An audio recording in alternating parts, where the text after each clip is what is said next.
Assalamualaikum warahmatullahi wabarakatuh. Perkenalkan, saya Nurlia Putri. NIM saya 1810901035.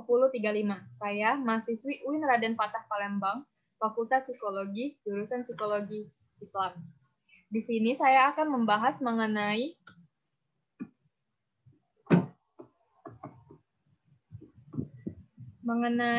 organizational citizenship behavior. Di sini saya akan menjelaskan organizational citizenship behavior dari mata kuliah Seminar Psikologi Industri dan Organisasi. Yang pertama saya akan menjelaskan mengenai definisi, dan kedua ada aspek-aspek, yang ketiga ada faktor, dan keempat ada manfaat. Definisi dari organizational citizenship behavior itu sendiri, menurut Organ 2000, organizational citizenship behavior merupakan perilaku individu yang bersifat diskresioner, tidak secara langsung atau eksplisit, diakui oleh sistem penghargaan formal dan secara agregat akan mendorong fungsi-fungsi organisasi lebih efektif lagi. Rendahnya kepedulian antara rekan kerja dapat menyebabkan kurang harmonisnya hubungan kerja yang terjalin sehingga menyebabkan kinerja karyawan menurun. Salah satu cara untuk meningkatkan kinerja para karyawan adalah dengan adanya organizational citizenship behavior atau sering disingkat dengan OCB. OCB sendiri di dalam sebuah organisasi dapat menimbulkan suasana harmonis. Oleh karena itu, sangatlah penting seseorang karyawan memiliki perilaku organizational citizenship behavior agar terciptanya suasana kerja yang harmonis dan nyaman, dan dapat membantu meningkatkan kinerja karyawan untuk mencapai tujuan organisasi yang baik. Yang kedua, ada aspek-aspek dari organizational citizenship behavior. Yang pertama adalah altruism. Altruism sendiri merupakan perilaku tolong-menolong sesama rekan kerja yang mengalami kesulitan dalam situasi yang sedang dihadapi mengenai tugas perusahaan maupun masalah pribadi. Aspek ini memberikan pertolongan yang bukan menjadi tanggung jawab dari tugas utama. Yang kedua ada consanguineous, atau perilaku yang menunjukkan usaha lebih yang dilakukan karyawan dibandingkan harapan perusahaan. Perilaku ini bersifat sukarela, tanpa mempertimbangkan reward maupun penghargaan yang akan diterima. Yang ketiga ada sportsmanship.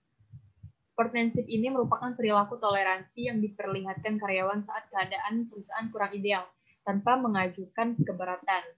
Perilaku ini juga mendukung adanya iklim positif dalam pekerjaan karena adanya perilaku lebih sopan dan bekerja sama dengan yang lain.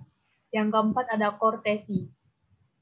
Courtesy ini sangat baik karena menjaga hubungan baik dengan rekan kerjanya agar terhindar dari masalah personal dan cenderung memperlihatkan perilaku memperdulikan orang lain. Yang kelima ada civic virtue, atau perilaku yang mendedikasikan dirinya kepada tanggung jawab perusahaan, seperti mengikuti perubahan dalam organisasi, mengambil inisiatif untuk rekomendasi sebuah perusahaan demi efisiensi maupun kemajuan perusahaan. Yang ketiga, saya akan menjelaskan mengenai faktor-faktor yang mempengaruhi organizational citizenship behavior. Faktor-faktor yang mempengaruhi munculnya OCB adalah budaya dan iklim organisasi, kepribadian dan suasana hati, dukungan organisasional, kualitas interaksi, masa kerja, dan jenis kelamin. Budaya dan iklim organisasi itu sendiri, menurut Konopsky, menggunakan teori pertukaran sosial untuk berpendapat bahwa ketika karyawan telah puas dengan pekerjaannya, mereka akan membalasnya. Pembalasan dari karyawan tersebut termasuk perasaan memiliki yang kuat terhadap organisasi dan perilaku seperti organizational citizenship behavior. Yang kedua ada kepribadian dan suasana hati. Selain menurut Purba dan Senyati, kepribadian memiliki pengaruh yang cukup besar terhadap OCB. Dapat dikatakan bahwa makin terikat karyawan tersebut secara emosional dengan perusahaan, maka makin cenderung ia membantu rekan kerja dan atasan dalam hal menyelesaikan tugas, pencegahan masalah dalam bekerja, dan pemberian semangat dan penguatan, serta makin cenderung karyawan membantu organisasi secara keseluruhan dengan cara menoleransi situasi yang kurang ideal dalam bekerja, peduli pada kelangsungan hidup perusahaan, dan patuh pada peraturan dan tata tertib perusahaan. Yang ketiga ada dukungan organisasional. Pekerja yang merasa bahwa mereka didukung organisasi akan memberikan umpan balik atau feedback. dan menurunkan ketidakseimbangan dalam hubungan tersebut dengan terlibat dalam perilaku citizenship. Keempat, ada kualitas interaksi. Persepsi terhadap kualitas interaksi atasan-bawahan merupakan faktor yang menyebabkan organizational citizenship behavior karyawan makin tinggi. Persepsi terhadap kualitas interaksi atasan-bawahan maka makin tinggi organizational citizenship behavior karyawan. Faktor kesediaan atasan menggunakan otoritasnya untuk membantu bawahan memecahkan masalah yang dihadapi. Bawahan memecahkan masalah yang dihadapi merupakan faktor paling dominan dan mempengaruhi OCD. Yang kelima, ada masa kerja. Lutan 1996 mengemukakan masa kerja dapat berfungsi sebagai prediktor OCD karena variabel-variabel tersebut mewakili pengukuran terhadap investasi karyawan di organisasi. Yang terakhir ada jenis kelamin. Morrison 1994 membuktikan bahwa ada perbedaan persepsi terhadap OCD antara pria dan wanita.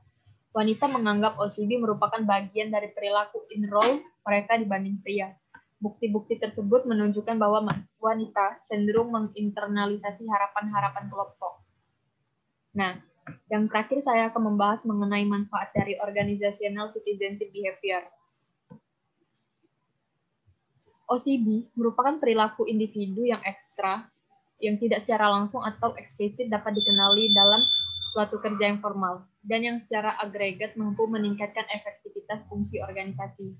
Menurut Potsakov 2000, manfaat dari OCD bagi perusahaan adalah: pertama, OCD meningkatkan produktivitas rekan kerja. Karena karyawan yang menolong rekan kerja lain akan mempercepat penyelesaian tugas rekan kerjanya dan pada gilirannya meningkatkan produktivitas rekan tersebut. Yang kedua, OCD meningkatkan produktivitas manajer. Karyawan yang menampilkan perilaku civic virtue akan membantu manajer mendapatkan saran atau umpan balik yang berharga dari karyawan tersebut untuk meningkatkan efektivitas unit kerja.